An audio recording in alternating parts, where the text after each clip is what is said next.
Welcome to Nasdaq Trade Talks. I'm Jill Malandrino, global markets reporter at Nasdaq, with daily insight on the Nasdaq-100 index, or the NDX, which is made up of 100 of the largest domestic and international non-financial innovative companies listed right here on the Nasdaq stock market. The NDX has been the barometer for U.S. large cap growth and also one of the best performing indexes over the last decade and a half, not to mention one of the most liquid index ecosystems in the world. Joining me this afternoon, we have Marex, product development specialist with Nasdaq Index Research, to discuss Nasdaq 100 technical levels. And Mark, we know why the Nasdaq 100 is moving, but what is the price action telling us?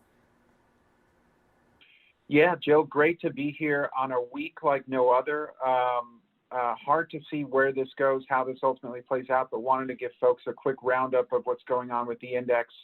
First slide, looking at relative strength. This is for the Nasdaq 100 as a whole, a 14-day relative strength index plotted there in the purple, and then you've got the blue line. That's the actual index closing levels. So a couple things I've highlighted here, right?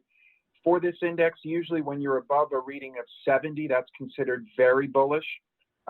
You can see we touched 80 back in about end of August, early September, had kind of a little nasty correction after that.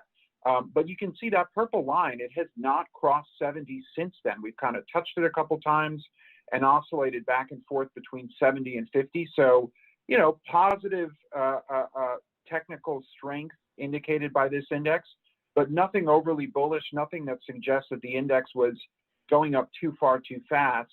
And so it's kind of an interesting thing to keep in mind. You know, we're down around 2% today. We had another down 2% day earlier this week. It's not from the index getting ahead of itself. It's been a pretty measured climb the last couple of months versus what we saw throughout 2020. All right, and Mark, let's take a look at your next couple of charts here. The first one, you're looking at short-term moving averages, and then you take a little bit longer term of a look as well. Yeah, so here we've got the 20-day moving average, 50-day moving average. What I've highlighted is, again, the last couple instances where we had a correction or close to a correction, where we dropped below either one or both of these that provide kind of short-term support. You can see we bounced off of the 20-day on Wednesday. I suspect we're going to be bouncing or touching it again today around the close if things hold up. But those are kind of short-term, you know, support levels that have been breached a couple times over the last quarter. Hasn't spelled doom for the index. There's longer-term support, I think, that is still in play. And if we go to the next slide, you'll see that. All right, and if we take a look at our last, oh, I'm sorry, Mark, go ahead, finish on the long term. Yeah. So on this one, you can see, again, 100-day moving average on top, 200-day moving average below that. We did bounce off of the 100-day at the end of October, sort of right when that vaccine and election rally got underway. We are well above that. So, you know, there is room for correction, I guess, but nothing to suggest that we are, you know, in danger of breaching those longer term support levels. And your final chart here, we're taking a look at options positioning. What are you looking at there? Yeah, so this is kind of giving folks a sense of, on the left, this is the overall U.S. equity market put-call ratio per the SIBO. And what I did here is I transformed it into a 1-month rolling average so that you can kind of see the trend here. We've really never been, for a prolonged period over the last decade, below 0.5. We've touched below 0.4 a couple times, but never on a sort of 30-day rolling average trend. You can see in the red highlight, that's the most recent couple of months.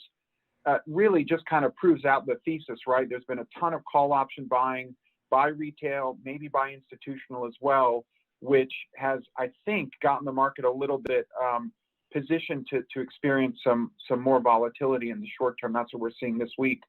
On the right, that's the VOLQ. That's a recently launched Nasdaq-100 Volatility Index.